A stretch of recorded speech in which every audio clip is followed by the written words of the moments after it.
Setting a challenging growth target of 5%, Premier Li Qiang urges the 14th National People's Congress to work hard, citing an increasingly complex external environment. A 75-year-old patient dies at the Caritas Medical Centre after choking on his meal. And Tourism Chief Rosanna Law apologizes to fans who were ejected midway through a match during the World Snooker Grand Prix at the Caritas Arena.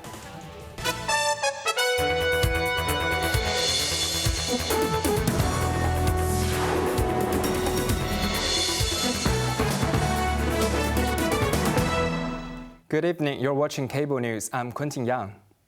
The 14th National People's Congress opened its third session at the Great Hall of the People in Beijing this morning. Delivering a government work report at the meeting, Premier Li Qiang announced that the economic growth target would be maintained at around 5% for 2025. Evelyn Bai has more details. President Xi Jinping and key political leaders entered the Great Hall of the People with a round of applause.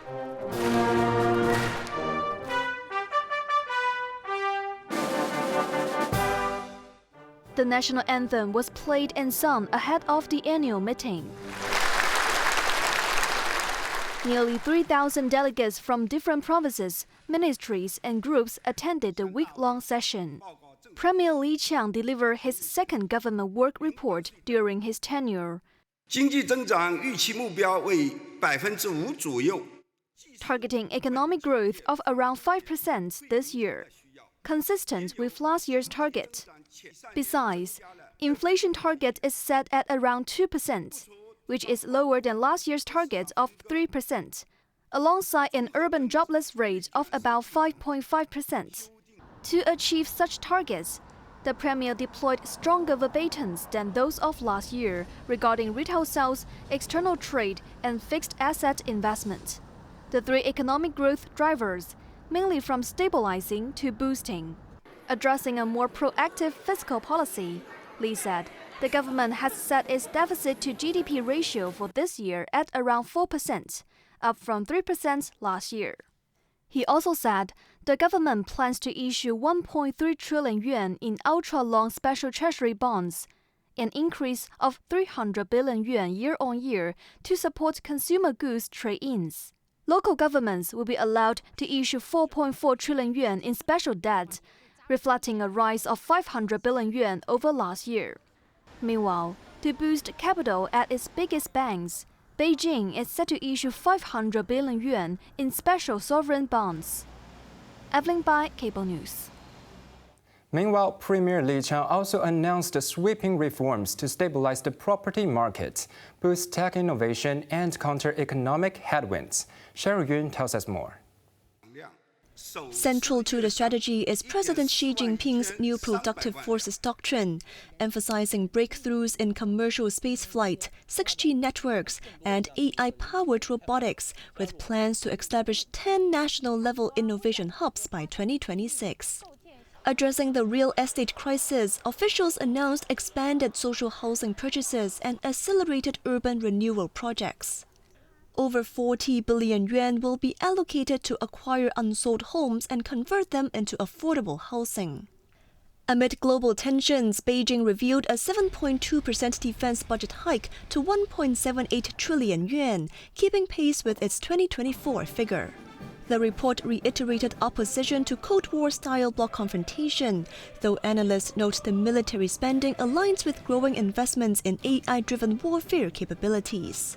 However, Li reaffirmed China's unwavering commitment to open-door policies despite evolving global headwinds.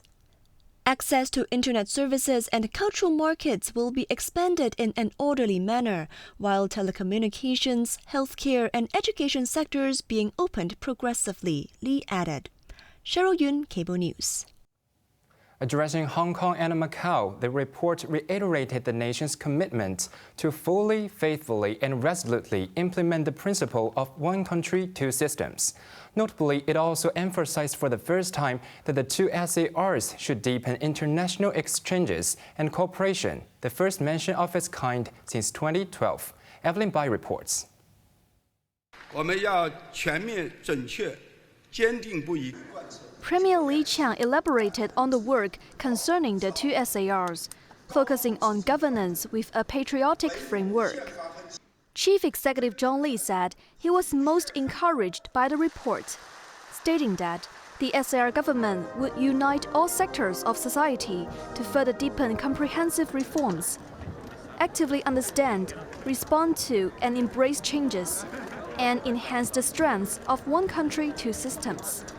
The city chief also pledged to further develop the Northern Metropolis and the Hetao Cooperation Zone, accelerating the development of an international innovation and technology center.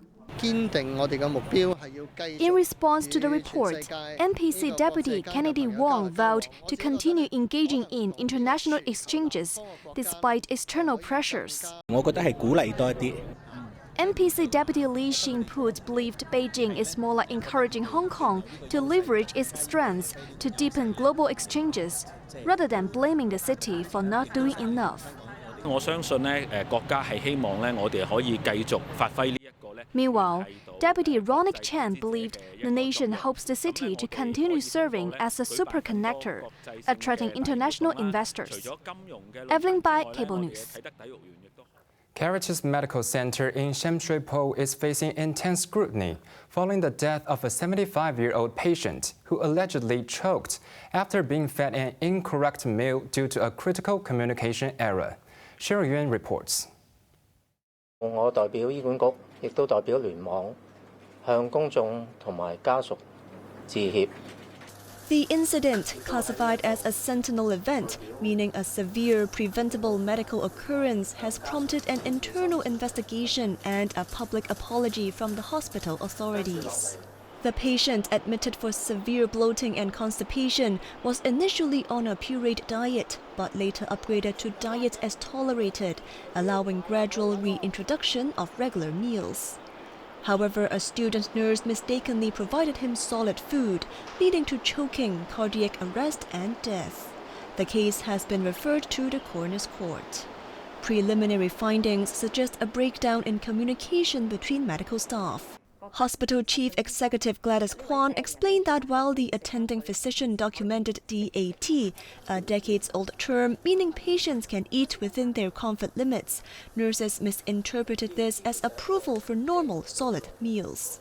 This was not an issue with the DAT directive itself, but how it was understood and acted upon, said Rosanna Law, Kowloon West Cluster Chief Executive, which oversees Caritas. Both the fifth-year student nurse and a registered nurse with 4 years' experience involved in the feeding have been placed on leave pending review. Cheryl Yun, Cable News. Snooker fans attending the opening night of the World Grand Prix at the Caritas Arena were left shocked and frustrated as they were unexpectedly forced to leave in the middle of a match. Dissatisfied with the mishap, Tourism Chief Rosanna Law put the blame on communication errors between the event organizer and Caritas Sports Park. As compensation, organizers offered those affected free entry to a session today or tomorrow. As of 4 p.m. today, 4 individuals have already collected their tickets.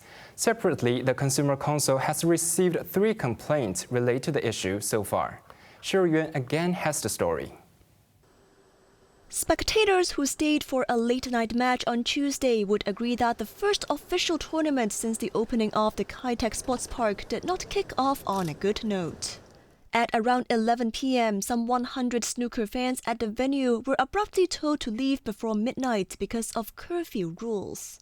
Those who refused were eventually removed by security. I think this situation is obviously not ideal, and we definitely need to take into account the experience seriously and identify remedial measures. Law explained that the coordination failure stemmed from concerns over a lack of transport options available for spectators after midnight. She assured fans attending the rest of the matches would be able to stay for the entire game, and transportation would be arranged by the organizers after late-night matches if needed. She also called on the Caritas Sports Park and the event organizer to work together to prevent such incidents in the future, given the unpredictable nature of match durations. Law's comments came after the organizers earlier apologized and offered affected fans free entry to upcoming matches in the remaining days as compensation upon showing their ticket snubs. Cheryl Yun, Cable News. After a whirlwind start to his presidency, U.S. President Donald Trump said he has a lot more ground to cover than what he has achieved during his first 43 days in office.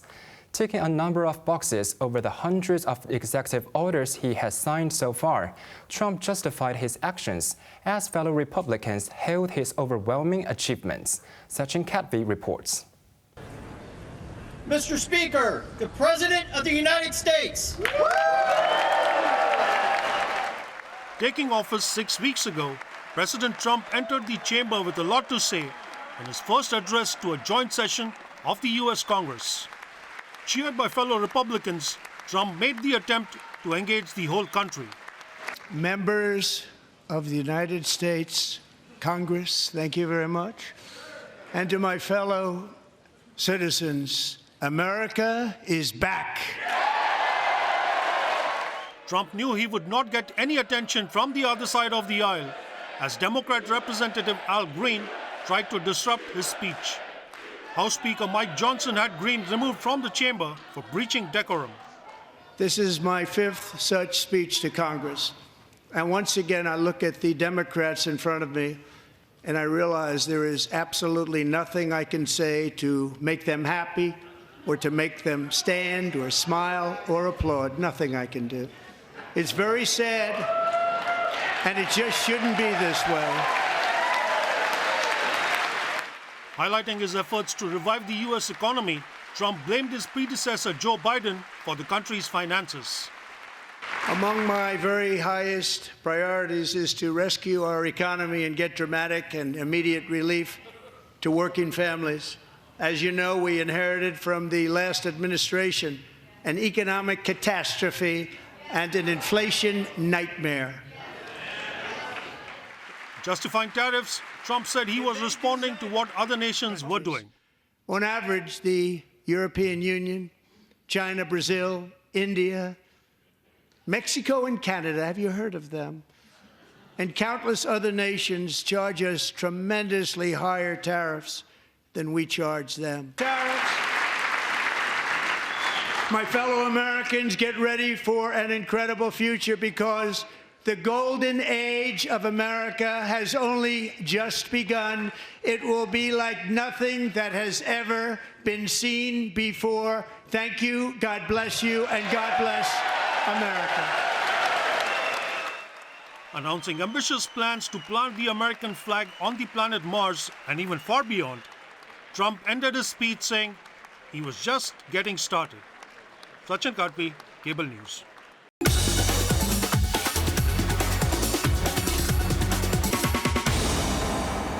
Now let's take a look at the stock market. The Hang Seng Index was up 652 points. Top active stocks of the day. Xiaomi was up $3.65. Tencent was up $14.50. Meituan was up $10.30. CKH Holdings was up $8.45. Business activity in the city shrank in February for the first time in 6 months.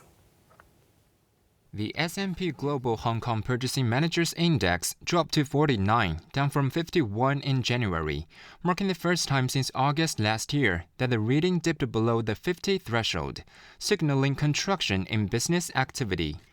Though marginal, the rate of decline was the most pronounced in 8 months. The index compiler said a renewed fall in new business, partly affected by lower external demand, weighed on activity. Forward-looking indicators, including new orders and future activity indices, hinted at the contraction deepening in the coming months. Business sentiment also deteriorated, with firms showing the greatest pessimism since August 2023, contributing to job shedding and the lowering of inventory levels. On to the weather now. Overcast with few rain patches tomorrow, the minimum temperature will be about 14 degrees in the urban areas and a couple of degrees lower in the new territories. Expect some new sunshines over the weekend.